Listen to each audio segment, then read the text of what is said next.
فہم قرآن کی طالبہ ہوں۔ ہندوستان میں ڈاکٹر فرحت ہاشمی کی تفسیر سنائی جاتی ہے اور انہی کے ذریعے کیا گیا لفظی ترجمہ بھی۔ کون سی تفسیر زیادہ صحیح ہے اور میں کس کی تفسیر کو سنوں؟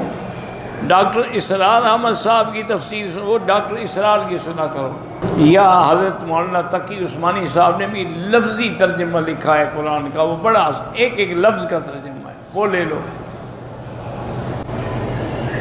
میں نے ایک دوست کو کہا کہ ڈاکٹر اسرار صاحب کے بیان سنا کرو، انہوں نے کہا اس نے کسی عالم سے نہیں پڑھا۔ تم نے کس عالم سے پڑھا ہے؟ صرف اعتراض کرنا جانتے ہو۔ بہرحال وہ ایک بہت بڑے عالم تھے اور اللہ نے ان کو قرآن پاک کی خدمت کی بڑی توفیق دی۔ اب ان کی اولاد بھی کر رہی ہے۔ اللہ ان کے اس مشن کو اور اس مرکز کو قائم و دائم رکھیں۔ ڈاکٹر فرحت ہاشمی کا درس جو ہے میں نہ کبھی سنا ہے نہ مجھے پتہ ہے، تو میں کیسے رائے دے سکتا ہوں؟ لیکن جب لفظ ڈاکٹر لگا ہو نا، ڈر لگتا ہے آدمی۔ یہ ڈاکٹروں سے بڑی غلطیاں ہوئی ہیں۔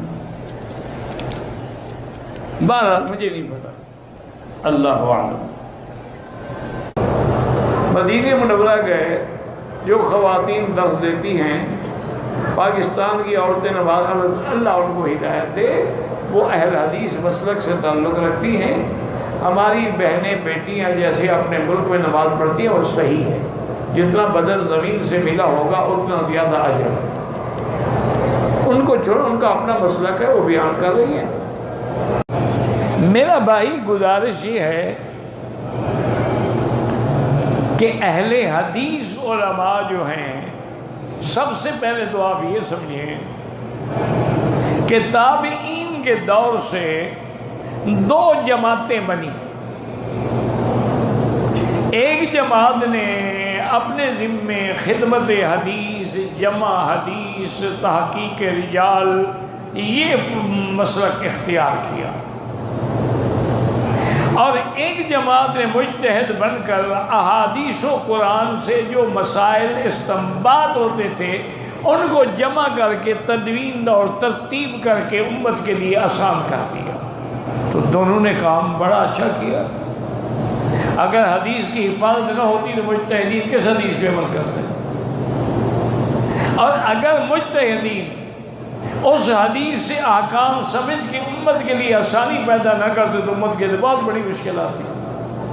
تو لہذا اہل حدیث یا اصحاب الحدیث ان لوگوں کو کہا جاتا تھا جنہوں نے ساری زندگی حضور کی حدیثیں جمع کی، حدیثیں لکھی، تحقیق کی، حدیثوں کو یاد کیا، اور پھر اسماء الرجال پہ نظر رکھی۔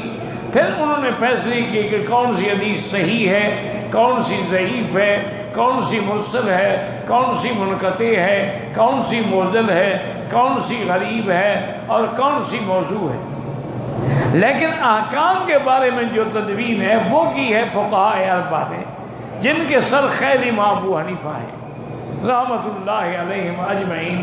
انہوں نے سب سے پہلے تدوین فقہ کی، اور فقہ کا معنی یہی ہے کہ دین کا سمجھنا، کہ ان نے قرآن و حدیث اصل ہے اس سے سمجھ کے مسائل نکالے۔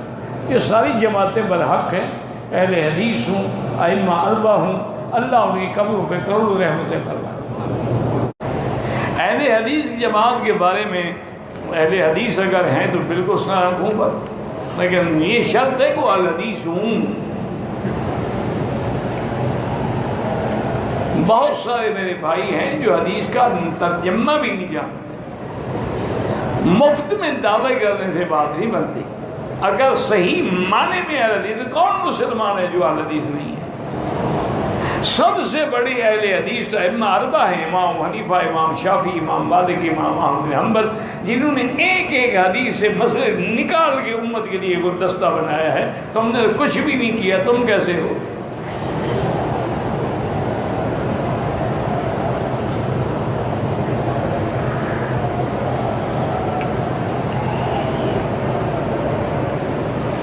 بہرحال اگر کوئی آدمی ائمہ اربعہ کو برا کہتا ہے تو اس کے پیچھے نماز نہیں پڑھنی چاہیے۔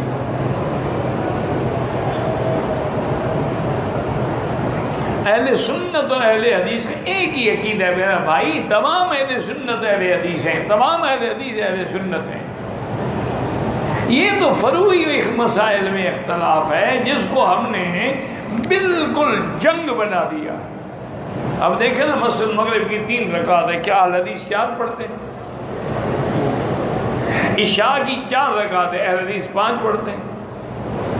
فجر کی 2 رکعت ہے، اہل حدیث 3 پڑھتے ہیں۔ بھائی اللہ کے بندے، اصول میں کوئی جھگڑا نہیں ہے، جو چیزیں منسوس ہیں ان میں جھگڑا ہوتا ہی نہیں۔ اختلاف وہاں ہوتا ہے جہاں منسوس نہ ہو، اجتہاد ہو، تو مجتہد میں لازمی اختلاف ہوگا۔ ایک مجتہد کا ایک اجتہاد ہے، دوسرے کا ایک اجتہاد ہے، اور یہ اختلاف جو ہے علمی ہوتا ہے، کسی بغض کی وجہ سے نہیں ہوتا۔ اب جیسے دیکھیں نا کہ امام شافعی رحمۃ اللہ علیہ فرماتے ہیں کہ اگر کوئی آدمی عمرے کے بعد یا حج کے بعد طواف صفا کے بعد 3 بال جو ہے نا صرف کاٹ ڈالے یا توڑ ڈالے، بس گویا کہ وہ احرام سے نکل سکتا ہے۔ ان کے نزدیک 3 بال کاٹنا کافی ہے۔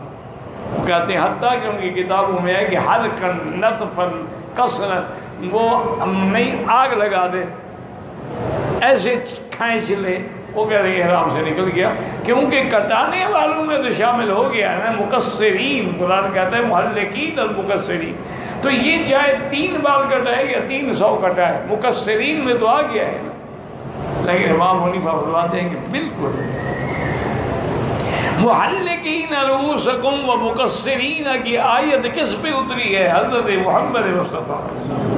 تو ہم یہ دیکھیں کہ حضور پاک نے سر مڈایا اور جس دن بال کٹائے ہیں تو سارے سر کے بال کٹائے ہیں، 3 بال نہیں کٹائے۔ اس لیے وہ کہتے ہیں کہ نہیں، جب تک سارے سر کے بال نہ کٹائے یا کم از کم 1/4 نہ کٹائے وہ احرام سے نہیں۔ یہ ایک علمی اختلاف ہے، اس میں جھگڑے کی کیا بات ہے؟ دولہے کے ہاتھ پہ مہندی لگاتے ہیں، بالکل ناجائز ہے۔ مہندی عورت کا لیے ہے، مردوں کے لیے تو نہیں ہوتی۔ لیکن اصل مصیبت یہ ہے کہ جی آج کل مرد بھی ہو تو مہندی نہ لگائے نا، وہ تو عورتوں سے بھی بدتر ہیں، بالے پہنتے ہیں، گلے میں چین پہنتے ہیں، بال اسی طرح رکھتے ہیں، کپڑے وہی پہنتے ہیں، چلنے کا انداز وہی زنانہ ہوتا ہے، وہ تو بالکل مخنث لگتے ہیں جیسے ہیجڑے ہوئے۔ ان کے لیے پھر مہندی کا کیا مسئلہ ہے جب باقی ساری بات شریعت کے خلاف ہے؟